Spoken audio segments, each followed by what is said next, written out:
Could we all kindly take our seats? We're going to proceed with the program.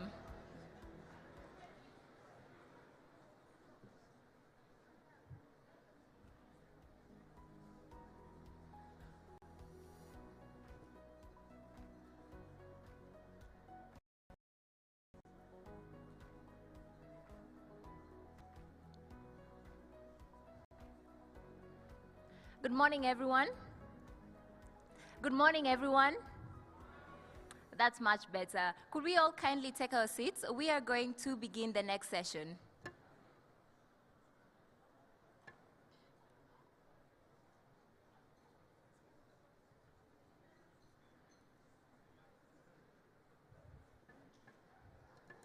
I do promise that later on during the day, we will have plenty time to network, socialize, and also get to exchange business cards. Could we kindly all take our seats? We are going to proceed with the next session.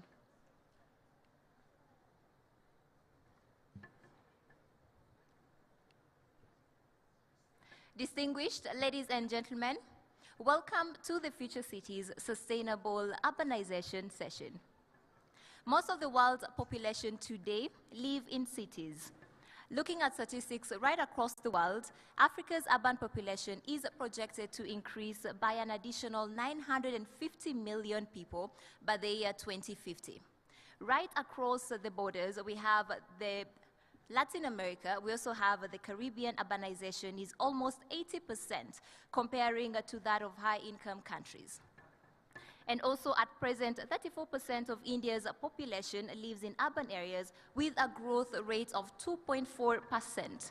So in this next session, we'll actually be looking at how can we transition to sustainable urbanization. To help us set pace for this session, I'd like all of us to turn our attention to the screens and watch the video that will be setting the scene. Hi! Do you know what makes a sustainable city a great place to live? Let me show you. Everything in the city is close, so I can even cycle to school. I live in a car-free area, so it's perfectly safe to move around. Our houses are designed to reduce energy consumption, and they produce clean energy from the solar panels on the rooftop. All the waste in the city is segregated and recycled. That includes plastic, glass, paper, and even water.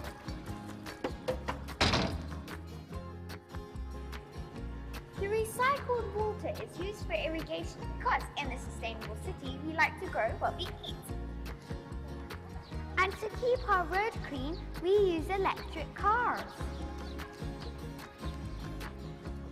Everything around us is built using eco-friendly products.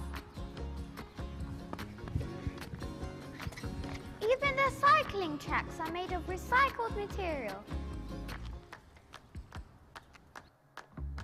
The plaza nearby has everything, like shops to restaurants and a supermarket. I can even ride horses outside my doorstep.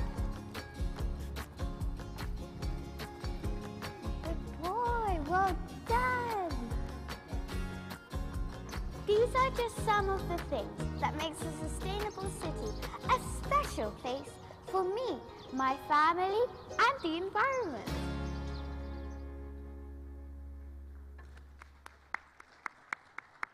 The introductory video really reiterates how important it is for all of us to plan well for the future generations. My name is Fiona Muthoni Naringwa. I am a business journalist with CNBC Africa, and I will be leading this session.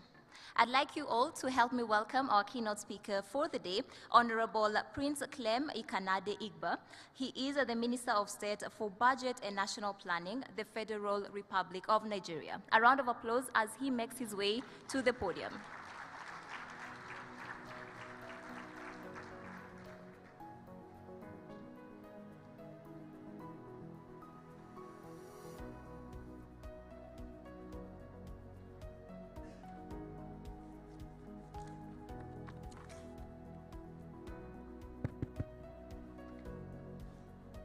Honorable ministers, esteemed business executives, distinguished participants, ladies and gentlemen.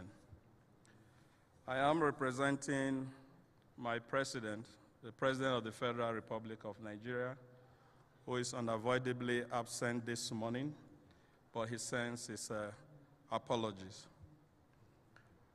My duty this morning is to read his remarks. So wherever I use the word I, please note that it is not me. It refers to the President of the Federal Republic of Nigeria. Permit me to start by expressing the profound appreciation of the federal government of Nigeria, my delegation, and indeed my humble self, to the government of Rwanda, the Commonwealth Secretary General, as well as the entire Secretariat and the Commonwealth Business Forum for the opportunity to address this gathering. I am equally grateful to my brother and friend, His Excellency Paul Kagame, President of the Republic of Rwanda, for the personal invitation extended to me and the warm reception and hospitality that we have received since our arrival in this beautiful city of Kigali. President Kagame, it is always nice to see you. The theme of this forum today, Future Cities, Sustainable Urbanization, is not only apt but extremely important as we all look into our collective future with not only great expectations, but with hope. Hope of having integrated cities that work efficiently to enhance the productive capacities of our various economies. Way back in 2018, the United Nations Department of Economic and Social Affairs confirmed that 55% of the world's population resides in urban cities. This is as appropriate assertion as 52% of Nigeria's population today live in our urban areas across the country. What this means for Nigeria and our various countries across the globe is that there is an urgent necessity to look into the multifaceted needs of these cities for their sustainability and avoid becoming urban slums that complicate the challenges of modernization. We need our cities across the globe to become drivers of economic growth that keep poverty at bay and reduce the environmental hazards, including in the area of health. It is important that our city planners recognize the place of technology in the design of smart cities that play multifaceted responsibilities to our cities through needed value changes that ultimately enhance the development and growth of our peoples, that meet the expectations of the modern time, and especially relative to the Sustainable Development Goals 6, 9, and 11. Indeed, our city planners must take into account the need to balance the short-term needs of integrating new migrants with the long-term desire and goal of ensuring inclusivity of our cities that aim at both safety and resilience to galvanize their sustainable urbanness. I feel sure that this gathering will give necessary but pragmatic thoughts to how this transition can be attained in a seamless manner. In doing so, considerable thoughts are needed on how to source huge resources that will be required in real estate and other related infrastructure that consolidate the functioning of modern cities that offer a balance in the ecosystem. Future cities must therefore be necessarily smart in configurations and innovative in application of technology in order to connect people better and more efficiently to be able to significantly improve quality of life with appropriate services that meet the needs of our citizens and of the modern era. Such services include sufficient energy, security to enhance our collective safety, road, rail infrastructure, and modern technology and communications. In Nigeria, the efforts by the federal government to transform our cities are jointly being carried out alongside the state government, as well as the private sector operators, using the public-private sector framework. While the government essentially provides environment and legal framework, it also provides funding solely for critical infrastructure projects through our infrastructure development vehicle known as Infraco PLC, which has an equity take-off capital of 15 trillion naira, as well as our Presidential Infrastructure Development Fund, worth more than $1 billion US, and another $2 billion US through the Nigerian Social Investment Authority. Funds from these interventions are being utilized on the construction of highway roads with bridges that connect the country together, railways, air and sea power, as well as their continuing maintenance on a sustainable basis. The Eco-Atlantic and Abuja Millennium Project cities stand out as part of these technological masterpiece projects. State governments like Kaduna, Rivers, Kano, Borno, and Cross Rivers are shining examples of efforts of building and sustaining smart cities that meet the aspirations of our citizens now and beyond. Despite these huge efforts by government and our private sector, much more needs to be done, and the place of global investors cannot be wished away. Hence, my call on all those interested partners to take up the challenge of partnership, not only with Nigeria, but other African countries, so that no country is left behind in this journey of technological advancement, as our urban cities have become the melting points for positive change that impact the lives of our citizens globally. In spite of our efforts and commitment to adding meaningful values to our cities as a nation, we are not there yet. Integrative future cities are capital intensive. Our countries cannot on their own alone provide them. Public-private partnership is indispensable.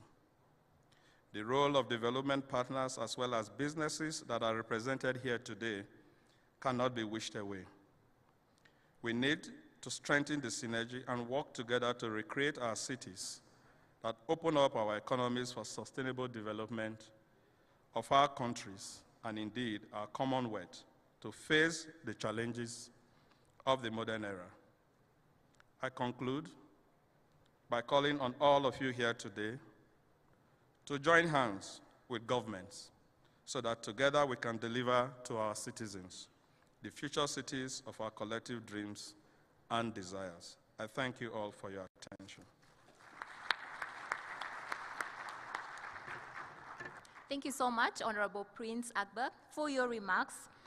During the last decades, the phenomenon of urbanization has become more frequent, and during the panel discussion that we'll be having later on, we'll actually be looking at the role of innovation as well as technology.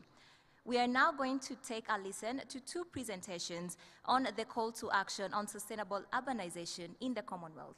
Help me welcome to the stage Mayor Bernard Wagner, the Mayor of Belize City in Belize. A round of applause as he makes his way.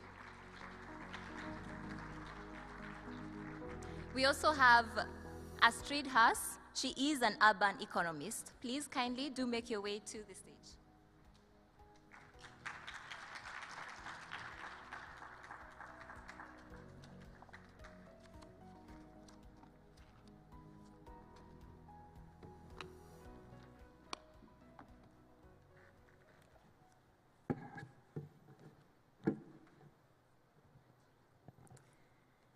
Excellencies, dignitaries, honorable ministers, your worship the mayors, members of the diplomatic corps, colleagues, friends, all protocols observed, good morning.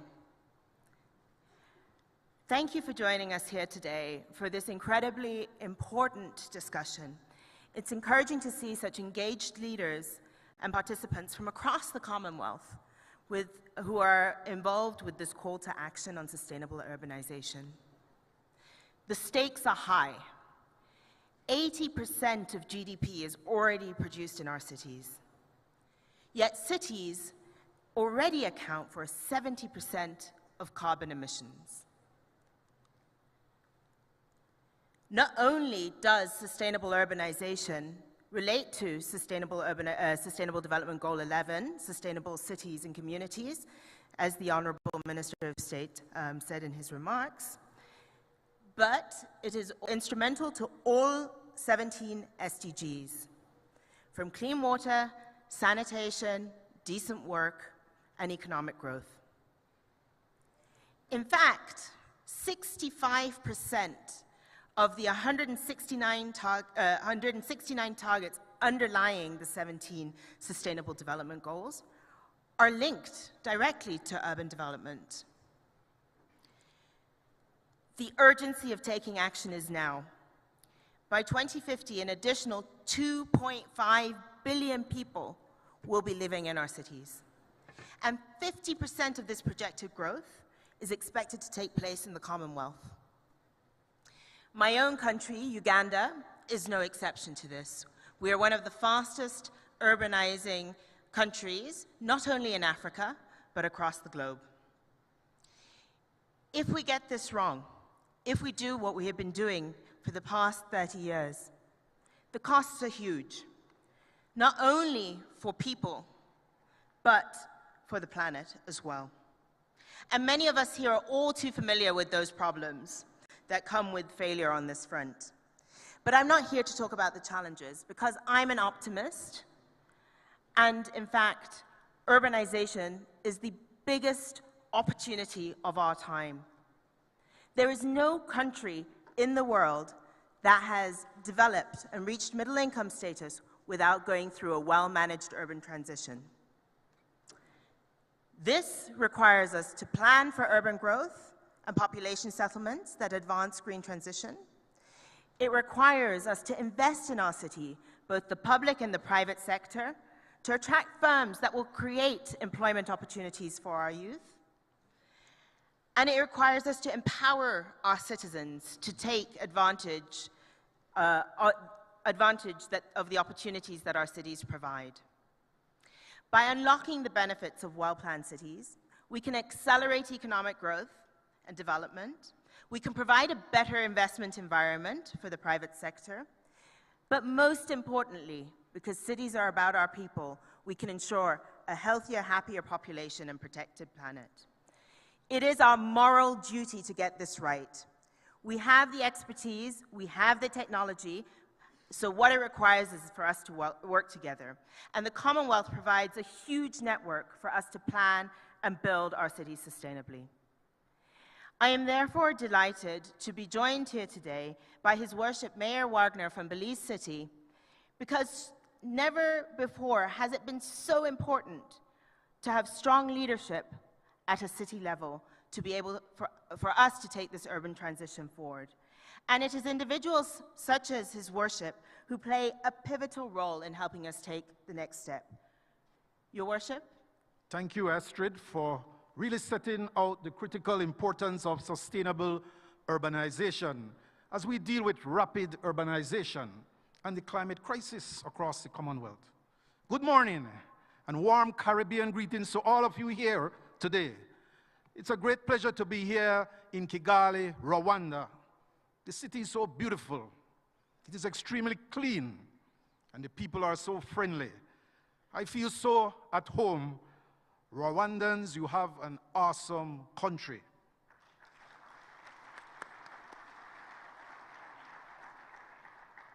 If we add the effects of the pandemic to what Astrid has set out, our individual national development goals and our global sustainable development goals are drastically at risk of not materializing. We cannot afford this. As a city leader, and speaking for city leaders from across the Commonwealth, for us to be able to respond effectively to the needs of our communities and address the challenges and opportunities so clearly articulated by Astrid, we must recognize that achieving sustainable urbanization is a collective endeavor. We must advance greater multi-level and multi-sectorial public-private partnerships and ensure stakeholders' participation. More importantly, though, people must be at the center of our development. Additionally, it requires meaningful partnerships and clarity of roles and responsibilities. Cities and city leaders are closest to the community and, rest assured, best placed to respond to the local needs. In many of our countries, legislation is outdated and not fit for the realities we are facing on the ground.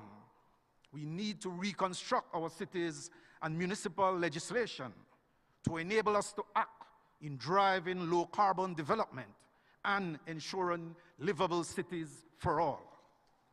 Enabling city governments with the necessary powers, functions, capacity, and resources will ensure that they can deliver. At the same time, we must invest in building the capacity of built environment professionals to work with us in shaping our cities. Appropriate financing is also critical to successful and inclusive urbanization. Access to source revenue and an adequate share of public resources is central to effective city management. However, that alone will not enable us to close the infrastructure financing gap in many of our cities.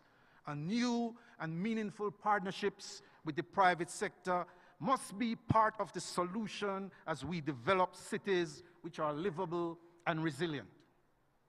We seek empowerment to develop innovative financial instruments for resource mobilization, to attain sustainable infrastructure, proliferate renewable energy, and stimulate local economic development. City leaders are natural conveners, and we are working to mobilize those partnerships essential for a sustainable future.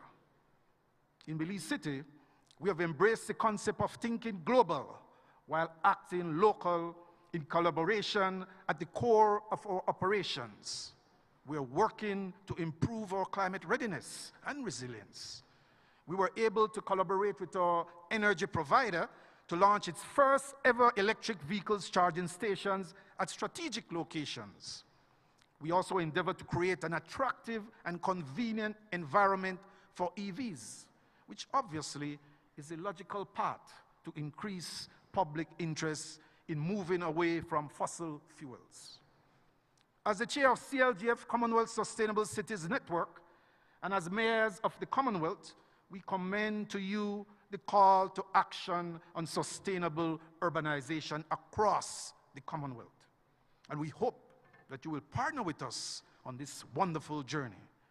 The call to action speaks to partnership and collaboration. It emphasizes the complexity of the challenge before us, but also the opportunities that getting urbanization right will deliver for our citizens. Multi-level and multi-sector governance working across diverse constituencies and disciplines will require us to work differently. We must work smartly to ensure urbanization works for everyone. The Commonwealth is a unique network, keen to support member states in implementation, with a strong commitment reinforced this week into putting sustainable urbanization firmly on the Commonwealth agenda. My friends, we have an important opportunity in the Commonwealth to build on this and to deliver together.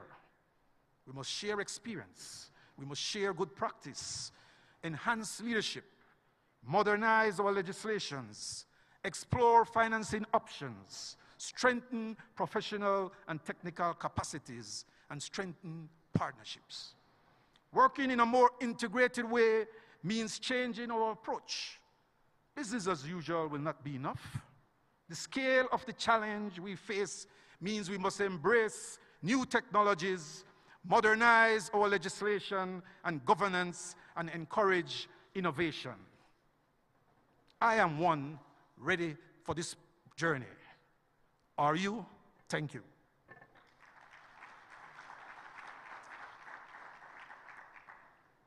Your Worship, I am ready, and I hope everyone here with us today is too, to take the call for action on sustainable urbanization forward. And in this respect, I want to acknowledge the immense amount of work that has gone behind framing this call to action by the Association of Commonwealth Universities, the Commonwealth Association of Architects, the Commonwealth Association of Planners, the Commonwealth Association of Engineers, the Commonwealth Local Government Forum, in collaboration with our amazing hosts, the Government of Rwanda and the Prince's Foundation, who have come together to develop this call for action. But now it is there, as His Worship the Mayor has said, it is now upon us. It's upon us, governments, business, academia, civil society, and everyone to come together to transform this call for action into a program of practical initiatives and policies that will deliver for our people and for the planet. To do this, we need to understand and frame urbanization as the opportunities it presents. Because if we manage this process well, by making the right investments at the right times, there are going to be immense economic and social gains, not only for our cities, for our countries, for the region, for the Commonwealth, and for the globe. We need to harness our combined knowledge and expertise to ensure evidence-based decision-making that helps allocate our scarce resources for maximum impact. And we need to provide increasing support to cities like Belize City so that they can attract finance, firms, and jobs. And we can support them as the private sector by identifying those projects that truly reflect the priorities of citizens and that can be unlocked through investment. Today, we urge you all to join us in this call for action with 3 specific asks. Firstly, we need to bring a greater focus to bear on sustainable urbanization in the Commonwealth policymaking. Secondly, we need to mobilize the incredible power of the Commonwealth and work in a more integrated manner across its various networks towards multi-level governance and sustainable urbanization. And thirdly, and perhaps most importantly, we need to move from words to action. We need to develop a program of practical action to help deliver sustainable cities and human settlements across the Commonwealth.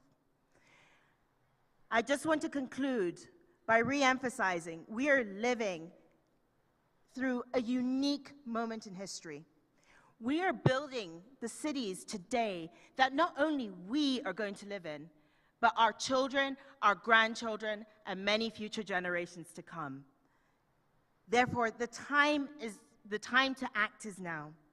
And we look forward to engaging with all of you through this forum, through the Commonwealth Network, so that we can achieve our goals together. Murakoze, and thank you.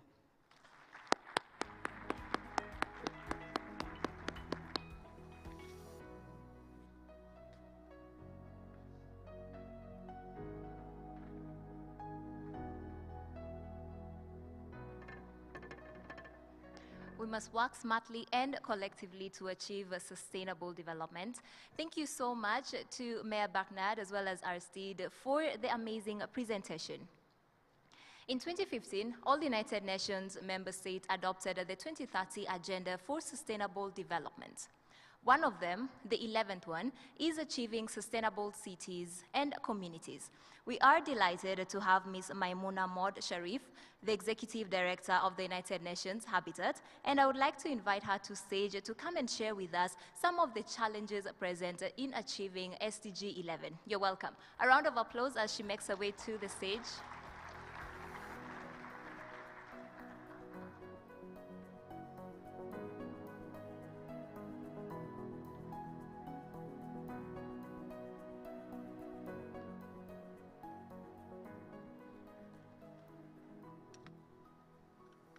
Thank you very much, Madam Moderator.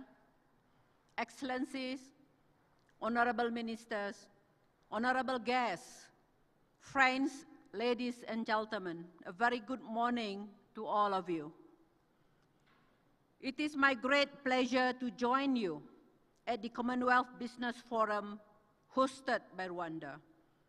I also send my warmest greetings to our host, His Excellency Mr. Paul Kagame, the President of the Republic of Rwanda, and congratulate him for hosting the first CHOGM in Africa since 2007.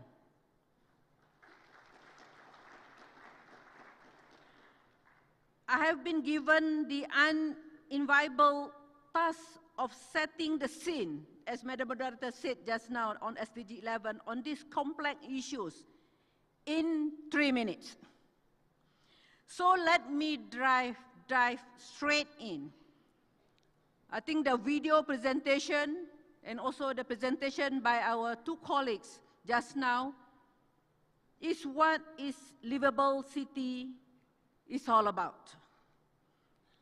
I said this also last month at Davos and yesterday at Call to Action on Sustainable Urbanization session. The world is facing a complex and interconnected set of challenges. I call it the 5 C's. We are at the confluence of COVID-19, climate change, conflict, and capital crisis. All these have clearly set us back on the progress towards Agenda 2030, the 17 Sustainable Development Goals, and their 169 targets adopted in 2015. Poverty levels and inequalities are higher. Unemployment is higher.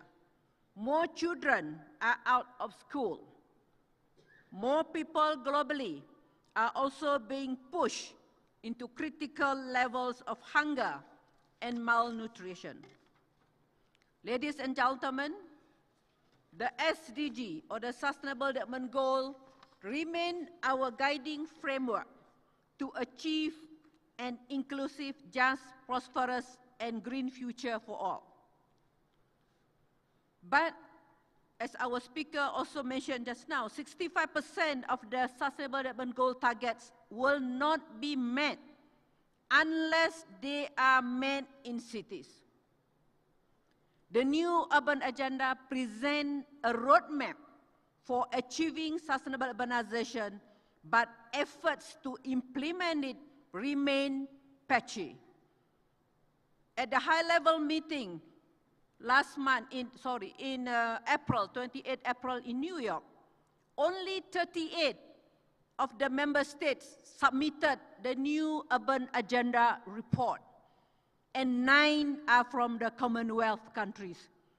Where are the others? Are they not implementing the new urban agenda, or they have difficulties in finishing or preparing the report?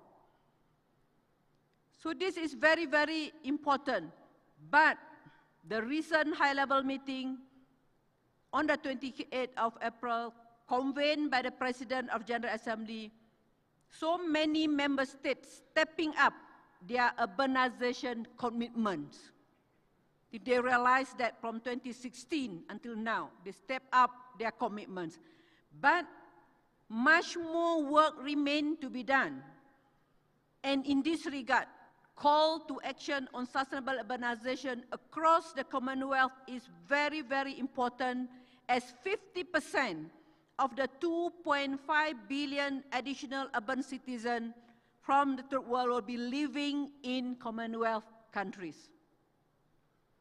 Better plan, livable cities with adequate housing that is connected to services, transport, green, open public space, facilitate that. Adequate housing, affordable housing that is accessible is also an essential pillar of social protection. This is why I have made adequate housing my top priority in UN Habitat. In a world where climate-related disasters are becoming recurrent and complex, we need resilience of natural and built environment, as well as resilience in social and economic. Concerted efforts on climate mitigation and adaptation help create future-facing jobs and environment where businesses, we are now in the Commonwealth Business Forum, where businesses can invest in with lower risk. This is why climate is also my priority. In a world where the local government are on the front line of every possible challenge that we can face, as also demonstrated by our colleague from Belize just now, whether rising inequalities, climate-induced disasters, conflict, migration, or any other, we need to empower them and create broad-based stakeholder coalition that work together to advance the same goals. Our work on Sustainable Development Goals localization does exactly that, and this is my third priority.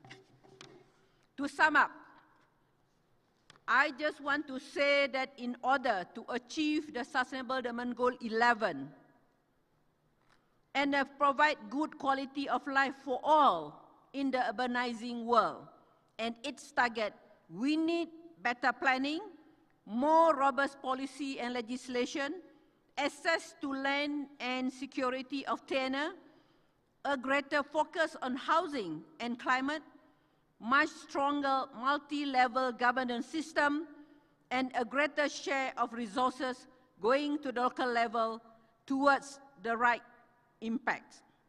The principle of 4 Ps, public, private, people partnership, here is very, very crucial.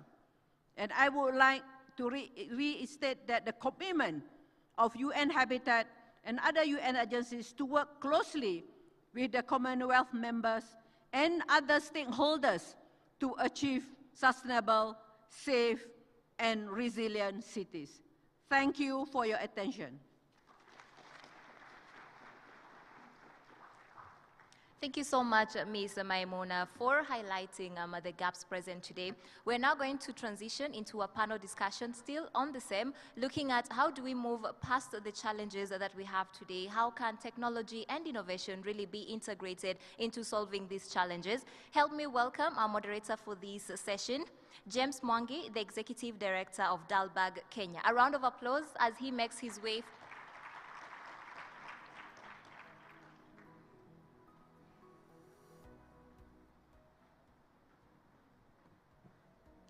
James, the floor is yours.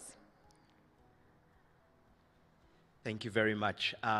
Please warmly welcome the panel that will be tackling this important and crucial subject. First and foremost, doing extra time, we're going to have her walk right back up, having just left us. I'll invite Maimuna Mod Sharif, Executive Director of UN Habitat, Franny Leutier, Senior Partner at Southbridge, Joseph Abakunda, Chief Strategy Officer of the Rwanda Space Agency. Give them a hand as they come up. Mr. Faris Said, Chairman and CEO of Diamond Developers. And finally, Ms. Jumoke Jagundokomu, Regional Director for Eastern Africa at IFC. So, we've already been, the stage has been set. The scale, the importance, the opportunity around sustainable cities in the Commonwealth cannot be overstated. It's so central. Ms. Sharif, you've already given us a call to action. But given that this is the business forum, I think the first question is, what is the role of business in realizing this vision of sustainable urbanization for the planet? Thank you very much, Mr. Moderator. As is what I mentioned in my speech earlier, that the principle of the 4 Ps is very important. First is the first P is public, is the government, even including here United Nations, like UN Habitat. Second is the private sector is very, very important in achieving the sustainable development. I will elaborate a bit longer later. And the third, we heard about people-centered, the people. So even though you have the capital, even though you have the ability to implement, but without putting people at the center of the decision-making and also for the development, it will be a bit difficult to implement. This is what during my experience as a former mayor for 7 years in Penang, Malaysia, and also now as an executive director of UN Habitat. And as many of the panelists and many is written in the research saying that 75% of the infrastructure needed by 2050 is not built yet. Now is the time to do rethinking. We heard a lot about this green investment, green infrastructure, green recovery. So this is the time to me, as one of my colleagues said just now, is the opportunity to look into this and to move the needle to green recovery. And we know that it is the hub of all talent and also is also the hub of the challenges. Urban sprawl, mobility is not connected, transportation, in terms of pollution, in terms of lack of housing. I think this is now that the opportunity for the private sector to come up with new innovation, new ideas, and working together with the government and the academia, and also with UN Habitat and the other UN agencies which are here for you, to come up with a formula, to come up with a new innovation. For example, I had the opportunity yesterday to where I went to the ground to see the UN Habitat, to work together with the city of Kigali and also the private sector from Switzerland on provide the rehousing project in Mpazi, something like that, the place, where we move from the informal settlement to a proper building through nature-based solution, through giving the opportunity for the local people to increase the scale, and also in terms of the building and looking into the new technology and better living. So to me is that now is the time for the business sector to come up, but it must be affordable. Yes, sometimes there is new ideas, new innovation. Sometimes it's not affordable. We used to say that don't use the fossil, don't use plastic, don't use this and that. Do we have an alternative to this? So the private sector, please come up with the alternative, come up with the new ideas, and we are, I'm sure, the governments and the public sector, plus the researchers are here ready to give you the opportunity. And I would like to offer. One is that UN Habitat will be having this special window offer for the SDG city flagship. I'm offering to the cities, to the government, and to the private sector. We are having the flagship program, the SDG cities, collecting data, and we would like to give the certification, SDG certification to cities, which is become the branding and also some ideas for the private sector to invest, because we know that this city had been certified on SDG certification. I'm sure with all the indicators, then it become attraction for the business to invest in the green investment in the city. I stop there. Thank you. Thank you very much. A vision of a people-centered and affordable transition and a challenge to the business community to think about how to make it people-centered and affordable, the journey to sustainable cities. And also a call for innovation in tackling some of these difficult challenges. Franny, your career has had you wear a number of hats that are directly relevant to that question. Today at Southbridge, you're crafting innovative finance solutions across a range of challenges, but you also serve on the board of the World Resources Institute, really tackling some of the questions of how we stay within planetary bounds as we approach 2050. Give us a reflection on some of these challenges and how we more innovatively tackle challenges such as access to water and more environmentally sustainable cities. Thank you very much, Moderator James. I wanted to use the example of water to illustrate some of these innovative ways in which finance can come and the role of business. Why? First, because water is a single issue that unites cities in all the Commonwealth, whether you are London, Dhaka, or Dar es Salaam. Why? As we speak, we are having floods in Bangladesh and India, with cities dealing with a very heavy monsoon. Flooding is such an issue historically for cities that it is emboldened in the psyche of humans with the proverbs that come out from it. And I'll give you a few. A proverb from Malawi that says, "When you pray for rain, you also pray for mud."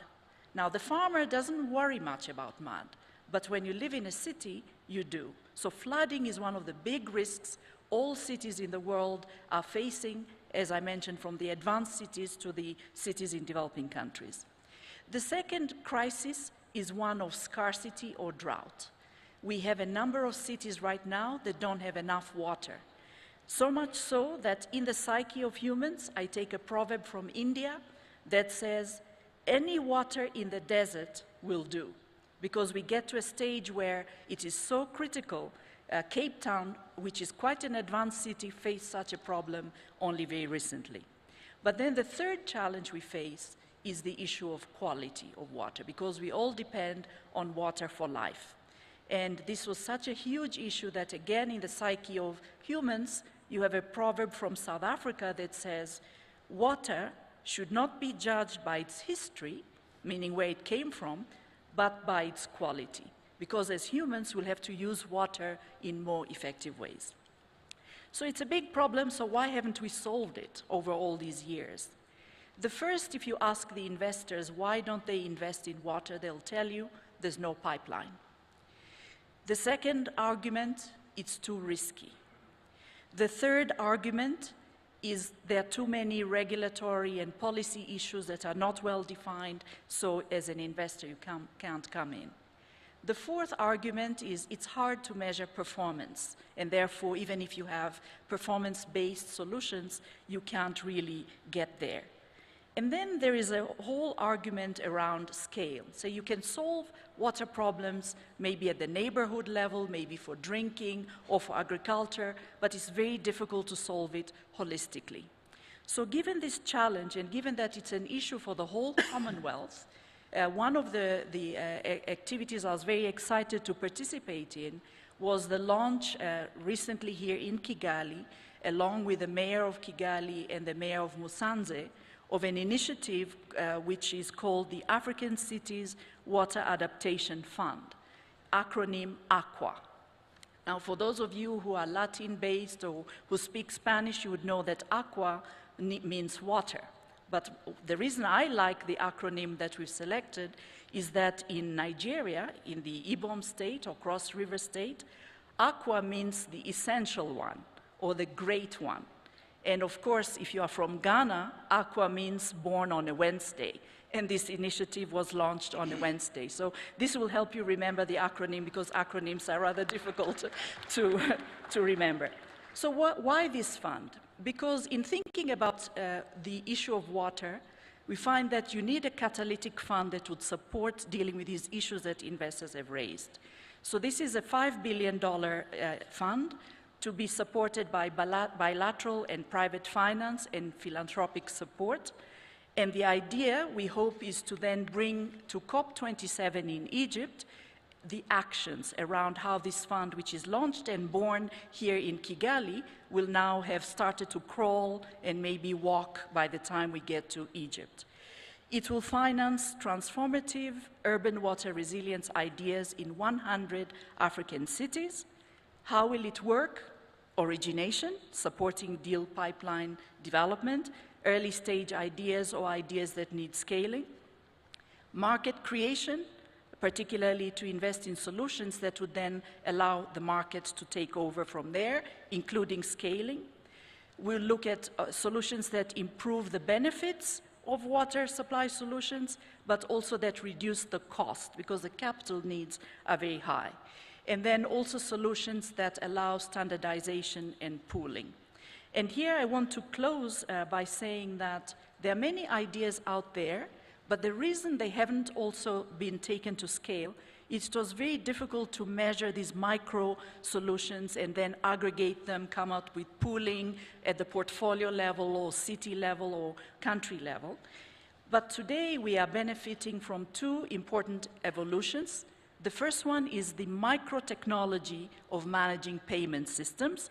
So you can go to the smallest individual level of consumption and organize a payment system. So user fees, individual consumption-based solutions by companies and so on can be monitored. But the other one, and I'm very happy to be with Joseph on this panel, is the space level technology, because with geospatial techniques, you can now look at things from space that allow you to aggregate. And this combination of micro, macro, geospatial, micro-payment aggregation could allow us then with such a fund to actually do a lot more than we could do before. And because it's something that hurts all of us in the Commonwealth, this is a very good opportunity for us to bring everybody to action so we can solve water. Important for people, important for planet, and important for business. So thank you very much. Thank you. Franny, it takes a particular grasp of a topic to grow from the proverbs of the Commonwealth to a specific issue, to innovative finance, and then to seamlessly segue to your next panelist as well. So thank you for that. Joseph, I'm sure when you were coming up on stage, we were like, wait, we're having an urbanization conversation. Why is the space guy here? So why? Are we doing a city on the moon? What's the role of space in sustainable urbanization? Thanks, James, and thanks, Franny, as well. So I get this question a lot. The beauty about space is it's very sector agnostic. The same way you need the GPS in your phone, you could also use satellite technology to support urban planning.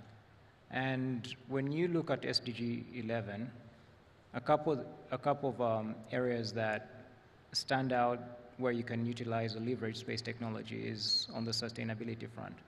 A lot of the discussions around urbanization really, whether it's from the developer side, the policy-making side, seem to gear towards how can we build better cities.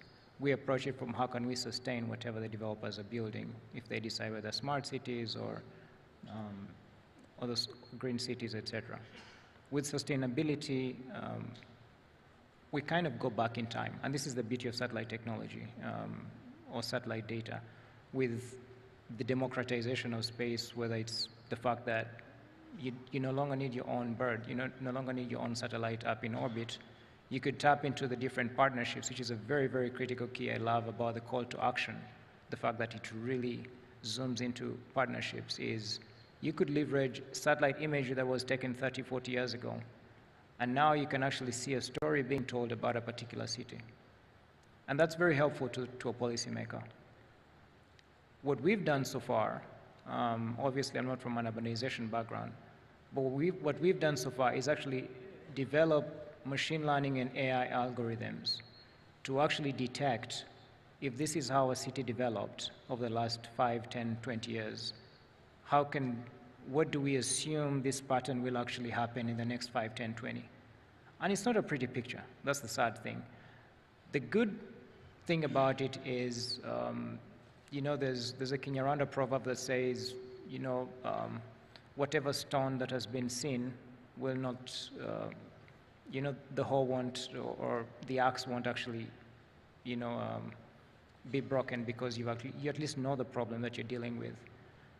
Which brings me some of the examples that we've done with, on the disaster side.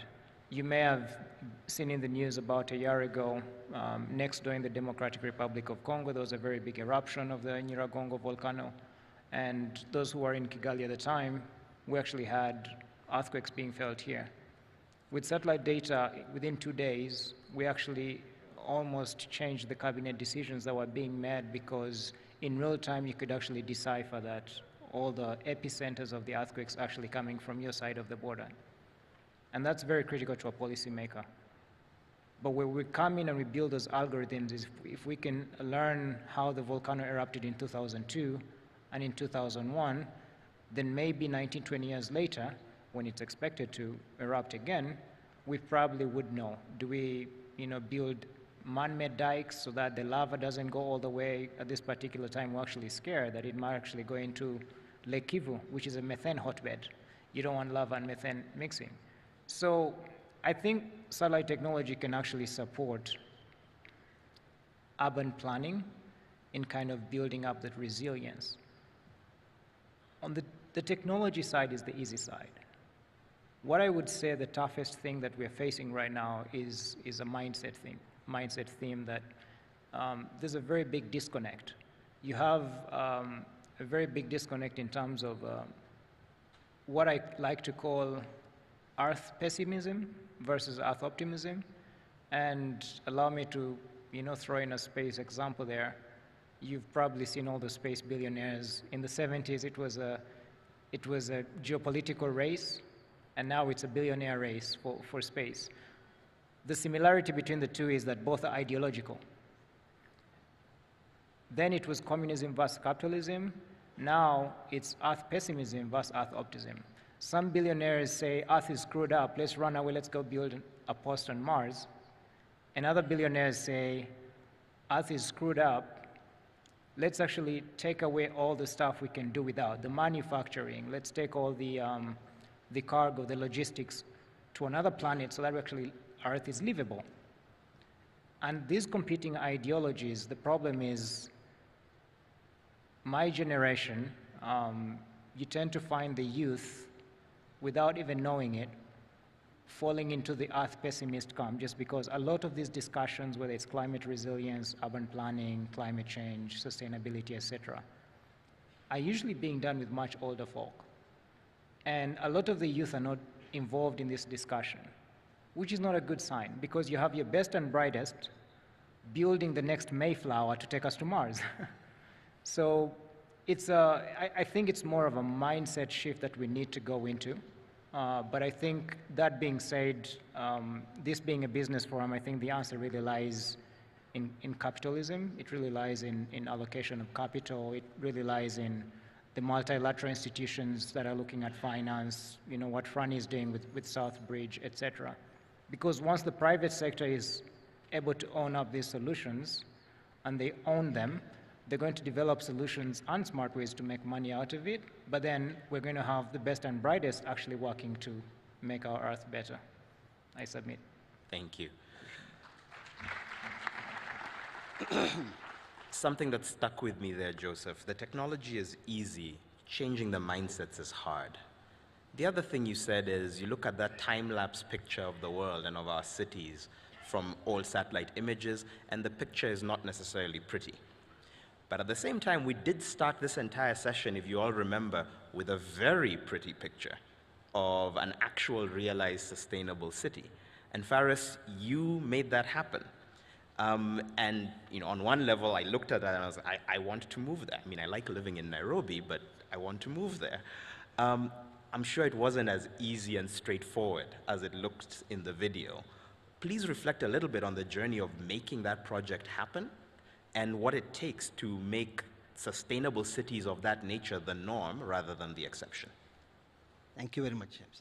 In fact, our journey started in 2008 after the global crisis. We are developers, we are a private sector, we have nothing to do with governments. At that time, we saw everything is collapsing because of the crisis, and we had nothing to do. Then we started to think about how to create a sustainable model for our business, in fact, which is development. We started the process. If you want to build sustainable city, you need to create manuals. You need to create guidelines. You need to think of people, because everything we do is about people. And the most important part, of course, the planet and the environment, and the most important part is the economical part of it. Because if it's too expensive, no one is going to live there, no one is going to buy, no one is going to use it. So we started, in fact, with the economical model. Because of our experience in developments, our company since 2003, we started to calculate how much it's going to cost us if we do the highest levels of sustainability. And we end up that it's not going to cost more. In fact, today it costs us less than traditional ones. This was the first homework. Then we moved to people, what people want to be happy, and how to build everything to satisfy people. Then the last exercise, which was the easiest for us, which is the environment, because we are coming from engineering background, we developed like a DNA for environment, which we call it FEW-PMW. So we focused on the food, energy, water, products, mobility, and waste. These 6 elements are the only resources of emissions. So we said if we have a proper guidelines, we can solve even the problem of emissions, and hopefully by the end to solve the problem of climate change. We started with the food. We decided to move food production and agriculture to the city. So this is why we built like 11 domes where we produce almost 500,000 pots a year. We consume in the community 10%, and we sell everything outside. Selling is part of sustaining the project economically, or the topic of agriculture.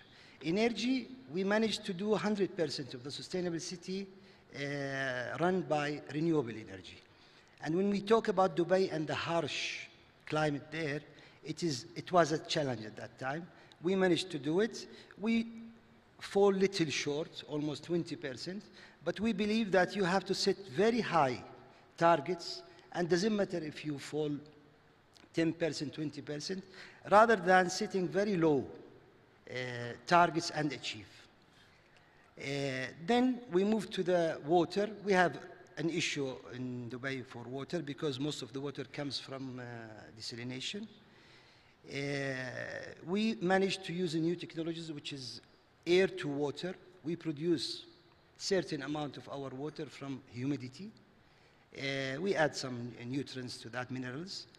Then products, we had the biggest problem because we don't have, it's not an industrial country where you have eco-friendly material. So we had to stick to what everyone is doing. When it comes to mobility, we designed the whole city on a concept we call it future ready. At that time, in 2011, 2010, all the technologies we talk about today, it was like less than ideas even. Even the ideas were not there. But we were considering any idea, any progress could happen, we kept in mind, and we kept the whole city future ready. So any technology comes today, the city is ready to implement without any hesitance. We started to subsidize electrical cars in 2013, we as a company. We used to give like 10,000 euro for each one who buys electrical car. At that time, it was so expensive. Luckily, no one bought electrical cars, so we didn't need to pay the subsidy. But now everyone is buying. Today, we have like 15% of our residents are using electrical cars charged by solar power for free. So we are giving it for free for them. Then we move to the waste. Waste is a big problem which people doesn't pay attention. People always talks about plastics and the damage of plastics. We believe plastics is not the problem. The organic part of waste is the problem. We waste 40% of our food, in fact. We send 40% of what we produce as a food to landfills. This organic particle is producing the CH4, which is responsible almost more than 10% of the emissions of the world. And this is a problem people doesn't pay attention to. So we created a full system of sorting at source and recycling all of our organics. Today we have a small biogas plant. We use our organic waste to produce renewable energy. And all our plastics, we segregate them and we recycle them. So this was our DNA. We learned a lot. We started, it took us 4 years, planning, studying, researching. Then we started construction in 2014. 2015, end of 2015, first people moved to the sustainable city. And since then, we are just having readings, monitoring, and improving. Luckily, we were approached by many governments to build more sustainable cities. We are doing one in Oman now, where it will be the first net zero carbon city in the world by 2040. So we are not only net zero energy, because we produce 120% of our energy from renewable. We are net zero carbon, so we offset for all of the carbon produced by all the 6 elements I just mentioned. So all of our mobility is offsetted for. The construction, the embodied energy is offsetted for 100%. All of our consumer products and products is offsetted for. All of our food, which we are producing. And by the way, we produce 80% of our food in Oman within the borders of our city. So we created like a food security within a city of 10,000 people. Today we changed the whole slogan of the company to 2050 today. We cannot afford to wait till 2050. So to achieve that, we developed a rating system. We simplified a rating system, and we are launching it by end of this year. It will be hopefully the solution for climate change. We are capturing every gram of CO2 coming from anywhere, and someone has to be responsible for. When we talk about cities are responsible for 70%, for us, cities are responsible of 100%. Because end of the day, whatever you produce from mine to the whole process, the chain of production, eventually people living in cities or villages are benefiting from. So they have to take the responsibility of offsetting for that one. Agreed. So by converting everything related to cities, it made it easier and it made it more defined that who is supposed to solve the problem of climate change. We individualized the problem within our rating system. Every one of us is responsible, because we used to receive like comments from people, what can I do? I'm one of 7.5 billion people. What can I do? Today we are highlighting what every one of us can do. Yeah. Because if we all do not gather together and everyone knows what he is supposed to do, we will never solve it. Fantastic. Relying on governments, it's an endless story. They are doing their best, but people has to do their best, and people has to know what to do. Yeah. In the rating system we created, we defined a role for every one of us to be responsible on solving the problem which they will face. In fact, new generations, it's not us. We may not be there at that time. So they have to. So Yeah. we created... And I think the thing that really stands out to me there is this notion of thinking completely systemically, right? From the outset, you have actually tackled, I mean, it was beautiful listening to you describe the way you've thought about every aspect of the footprint of the city and what drives sustainability. I guess a question that was just brewing to the front of my mind, in a sense, is you're doing it, you've done it once, you're doing it again in Oman, and the idea of a net zero city, even including scope 2 and scope 3 is really where we need to be going. But money makes the world go round. And the question is, how do we finance doing that, not just in the cities that you and your team are already thinking about, but how do we make that the norm? And Jumoke, that will bring me to you, because at IFC, you're trying to be a catalytic source of multilateral finance to drive these systems. What does it take to realize this type of vision? We've heard a little bit about what needs to be done, and also what's already possible, because what Faris was describing is not science fiction, it's happening. How do we finance that? How do we get the capital to flow to make this possible at scale and at speed? Thank you very much, James. I would say actually everybody else on the panel has just made my job very easy. So I will start by saying policy right at the top. The cities cannot do it on their own. The governments cannot do it on their own. The private sector cannot do it on its own. We need the policy, regulation, and under regulation, talking about planning, in the regulation also thinking about making sure it's an equitable distribution of, as far as said, identifying the different roles for different people, allocating the risks appropriately between government, private sector, and the lenders, Government cannot take the risk of the lenders cannot take the risk that is best borne by government, and making sure that the eventual contracting for all that is balanced. If anything is out of whack, the contract fails and things don't happen. We also need to remember that, as the minister said earlier, a lot of governments do not have the fiscus to do this. COVID has taken away a lot of funding that governments wanted to use for things like this. So, and have moved it to areas like health. As ED said earlier, ED of Habitat, Madam Mohammed Sharif said earlier, PPPs with people in it, meaning 4 Ps, right? We need to ensure that the public sector does its part, regulation, policy, making sure that the codes, also because of climate change, green building codes, making sure that everything at the outset is properly set. Private sector is not a charity, but they mustn't also be too greedy.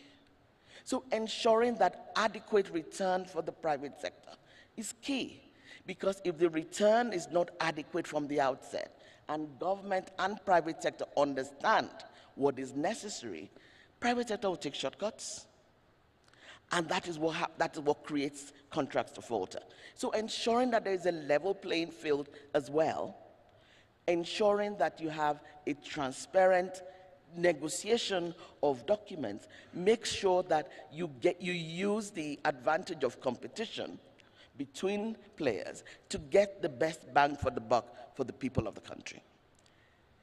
The additional thing is, because when we start talking now of affordable housing, a lot of the time, as Fares said, people think that green building costs more.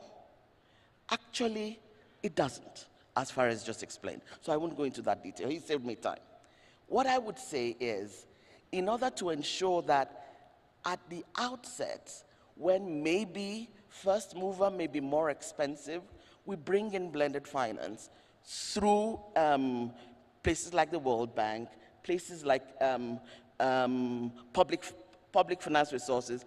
There are some philanthropic institutions that are provided blended finance as well, to buy down some of the costs, such that over time, the structure and financing of the affordable housing of the cities can be sustainable and bankable long term.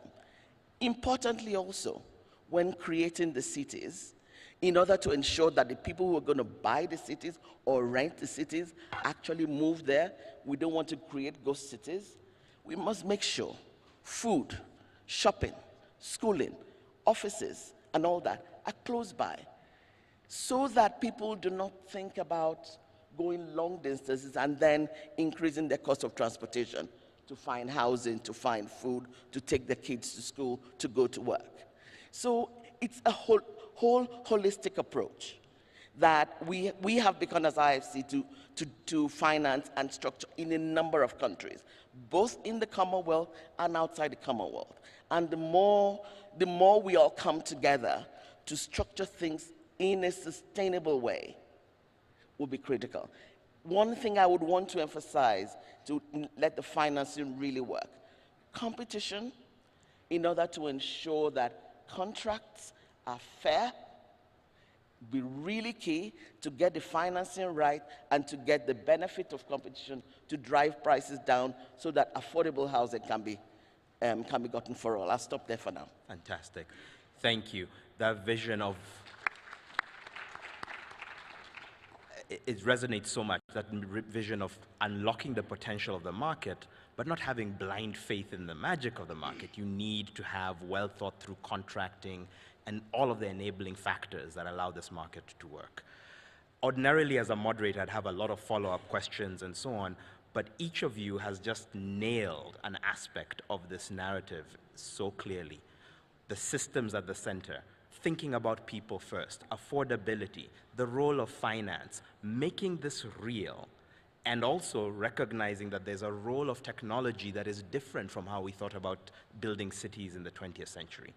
And even from the beginning of this session, 70% of global emissions in cities, 80% of our global economic activity, and half of all of that new urbanization happening within this community of the Commonwealth. So really, the question of sustainable cities in the Commonwealth is probably one of the biggest questions facing humanity today. I think you've heard a couple of, some really thoughtful provocations around what role we as the business community can play. And I wanted to deeply thank my panelists, Maimuna Moj Sharif, Flani Leutier, Joseph Abakunda, Faris Said, and Jumoke Jagun Dokunmu. Please give them a hand, and thank you all for your attention and engagement. And with that, I think we are at time, and we're trying to keep on schedule. Would have loved to invite some questions, but we'll pause the session today for now and invite you to engage with any of the panelists one-on-one right after this. Thank you again, and thank you. Handing it over to the organizers.